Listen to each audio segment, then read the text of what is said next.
Things. Insecure is one. Perhaps scared, apprehensive, anxious. And my question to you is, why do we feel anxious when we get feedback? Why do we feel anxious when we get feedback? Is it because we don't think we're good enough? Yes. Yes? Is it because we're afraid someone might say something mean to us? Or maybe we did something wrong? Yeah, so our job as teachers then is to make an environment grow. Right? That's what we want students to receive in your comments that you leave on their work. We also want feedback to be actionable. If I only tell somebody, you shouldn't have used an array there, what are they supposed to do? I haven't told them what to do better, right? I should be leaving comments that help the student understand what they should do next time to improve. So actionable means they can read this comment and know what they should try again next time.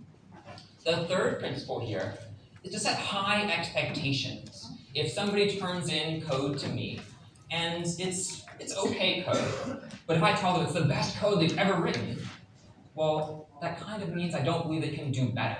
So it's important to have high expectations for your students, to always hold them to this high standard, because you believe they can achieve it. You believe they can achieve greatness, and you want to let them know that in your feedback. Okay? So let's try these three principles for our feedback today. Now, what we'll do is get some hands-on practice leaving real feedback. And we'll do so on 3 different problems that you have already attempted or at least seen before. So you've likely seen readability. Give me a thumbs up if yes. You know readability from problem set 2? Yes. How about Caesar? You've heard of that one perhaps. And now substitution as well. So down below here, I have code files from real students who've taken CS50. They're all anonymous, but these are real submissions, not from you all. If I give a submission a 4, maybe Guy would give it a 3, or Margaret would give it a 2. So it's important we discuss these things and talk about why would I give a 1 versus a 2 versus a 3 versus a 4 and a 5. Okay, that's the whole point of this, is to talk amongst yourselves and decide what would you give this submission. And then at the very end, the hard part, well, the hardest part here is to decide as a big group on one number to give. Okay? So, do you all have your sticky notes, your numbers from this morning? Yes. So hold them up for me so I can see them nice and tall. Amazing. Now what we'll do is let's have group 1 go ahead and stand up for me. Group 1. And come on down if you would.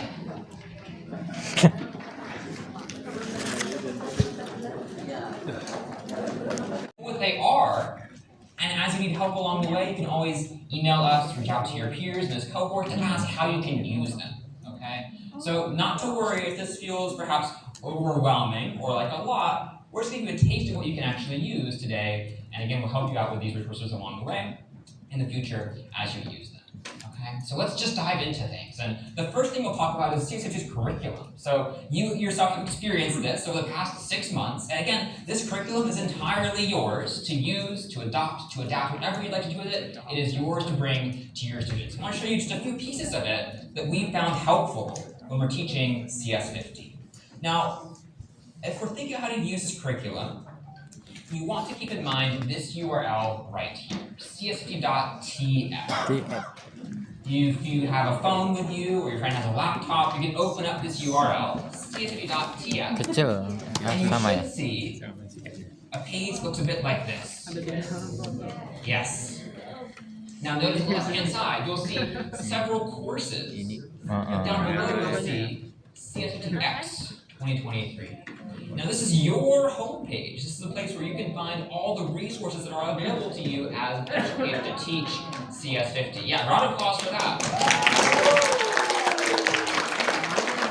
And in all honesty, the team has spent a lot of time on this. All of us from CS50 have spent a lot of time on these, so I really hope you enjoy them. And if you need improvements or anything you would like to improve on them, please reach out to us and let us know. Okay? Now, let's look first at this page. You might see something like this. Give me a yes if so. Yes, okay. If not, look at someone next to you. And I want to break this down so you can understand what you can actually use from this page. This is, again, your toolkit to take with you to the classroom. The first piece here is really the curriculum. And along the way, you can actually build your own curriculum. as Margaret told us earlier, you don't have to use everything in cs50, but we hope you use at least some pieces, okay? Now, to find the curriculum, you can click on these two links right here. You can go to the cs50x homepage for an overview of cs50x, this course you've just taken, and you can also find all the lectures, the problems, the sections, and more. Now, to give you a taste of what we actually have inside this curriculum, we really have so much. One of these is, let's see, if I scroll down here, one of these is going to be the course's lectures, of course. So again, if you want to just simply let David teach your students through YouTube, you can do that. You can simply play the lecture video back. You could also adapt it as Margaret did. You could even, if you like, maybe you want a particular section of the video, not the whole thing, the whole 3-hour thing. You could use this tool right here, video.cs50.io. video.cs50.io, and through this tool, you can make snippets of just a video like this. Let's say I want just David talking about arrays. Well, I could make that for myself with this tool right here. And again, this is linked on that toolkit for you there to use if you'd like. One next resource, let's say you don't want your students to watch a whole lecture. It's a long time to sit there on your computer screen, isn't it? So we could instead use the shorts, where the shorts are designed to be, well, short, and my colleague Doug Lloyd explains topics in more detail in another way for your students to actually understand. Again, these are all available to you on the website as well. And even maybe partial to these, we have the course's sections that we can also make available to you online. And these are filmed versions of the classes that Harvard students would go to after they watched lectures. They would go to David's lecture, and they would then go to a section led by myself or one of our teaching fellows, we call them, or teaching assistants at Harvard. And that, again, is available to you as a teacher to either show to your students or to adopt and adapt as you like. Okay? Now, thinking still more about the curriculum, you might also know that we have several variations of the problems. We have problems for those who are feeling more comfortable, right? Problems for those who are feeling less comfortable. And even somewhat more recently, problems for those who are feeling least comfortable. Perhaps they're really not sure if computer science is for them. Our goal is to still invite them into the field and help them learn all that they can learn. So you'll have all those variations of problem sets available to you as well. Let's think too, what else we have. Now, this is all fine and good to have this curriculum. But the question now is, how do you take these and how do you use them in your classroom? Right? You have these online, but how do you take all this material and then teach it well? And we've tried to give you some resources to do just that, to take these resources and use them in your own classroom. How do we teach cs50? Well, one of these resources, if you look at these teaching resources down below, is going to be these lesson plans. So, if I keep going here, find this. Lesson materials you might see a link to. Now these are the very same lesson plans that I would use at the college to teach those sections. And these are again freely available to you. They have both exercises for your students to use, as well as slides for you to use in your classroom if you'd like. And those slides in particular have had some notes added to them. So you take a look at this one here. Here, I've welcomed you to these slides to sort of use them in your own classroom. I've also left you some notes along the way to sort of tell you why we did something in a certain way. This is helpful to you, I hope, as you go off and decide what to teach your students. You can actually look at these slides and use some but not others, or combine them all together to adapt to your own classroom too. Okay. Now, with all that in mind, this is really the high-level overview of the curricular resources you have, as well as the teaching resources you have. And I encourage you to spend a lot of time on this website. Again, cs50.tf, which will email out to you if you have it bookmarked on your own computer. Okay? Now the next step, not to get too far into it, is going to be our technology.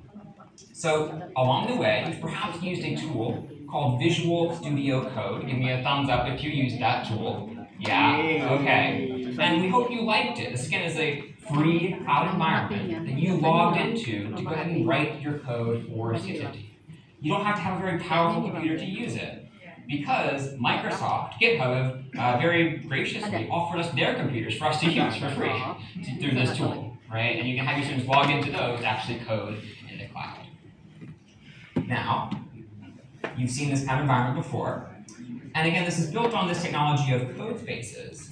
But if you want to show this to your students, you can always go to this URL, code.cs50.io. And as long as your student has a GitHub account, they can log in and use the very same environment that you yourself used while you were teaching. Berarti kode cs50.io ya. Particularly if you're not sure if your computers are new enough or fast enough, I would encourage you to use this environment here for your students. And let's see, some other final things to show you before we continue to our micro-teaching. Hearing some positive, hopefully positive things for micro-teaching. Two resources available to you as well. So you've likely used Check50, and you've likely used Style50. Yeah? So Check50 is again a tool to test the correctness of your code. Does it work or does it not? Now, maybe not this year, maybe not even next year, but perhaps maybe in your third year or fourth year, you can actually write your very own checks for Check50. If you have a problem in mind, you could write Python code to then run Check50 with, and actually create your very own checks for students to use. And we have resources that tell you how to do that as well. Style50 is helpful for students to use as they're coding. Let's say their brackets are in the wrong place, they've missed a semicolon here and there. Style50 can tell them that, so they can actually go in and fix those as well. So these are not just tools for you to use as a student, but also tools for you to use as a teacher to help your students understand the correctness of their code and the style as well. Now, again, if this feels like a lot, it's because, well, really it is like a lot of resources, and you don't have to understand how to use everything today. It'll probably take you a year, maybe even 2, which is totally okay, and it's designed to be that way. Now, to help you out, we do have a really nice cs50 community that you can join to ask questions, to receive answers to the questions, and so on. And so I want to just end this very brief overview with this resource here. This is our email list that you will get a link to join soon after. And this is the place where many of cs50 teachers can ask the questions they have while they're teaching. And you can then get a response not just from us, but from other teachers of cs50 as well. I'm going to check the time here before micro-teaching. And we have just a few minutes here for a brief Q&A. This is an overview. What questions do you have on these resources? Yeah.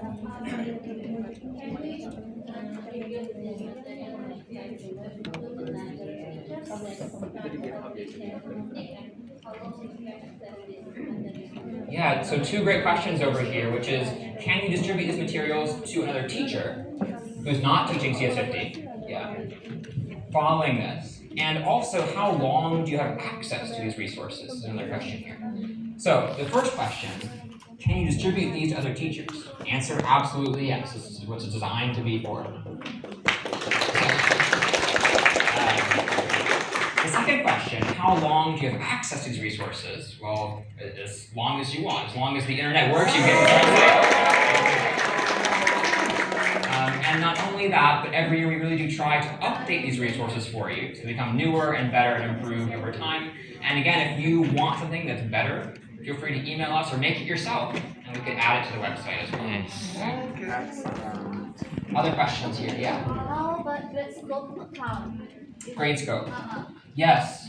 A good question about Gradescope. So you as students have been using Gradescope to submit your work. Right? Now, that's a tool that we use at Harvard that, unlike what we make ourselves, isn't as freely available. So we may or may not be able to make that accessible as well. But the perk is we have many other tools we just use to submit and to collect work. So we'll follow up in the next few months to explain to you how you can use your own resources to collect and grade student work. It may or may not be Gradescope, but we'll certainly have tools for you to do that. Other questions? And there's certainly more time afterwards too. But seeing none right now, let me go ahead and turn it over to none other than Guy White for micro-teaching.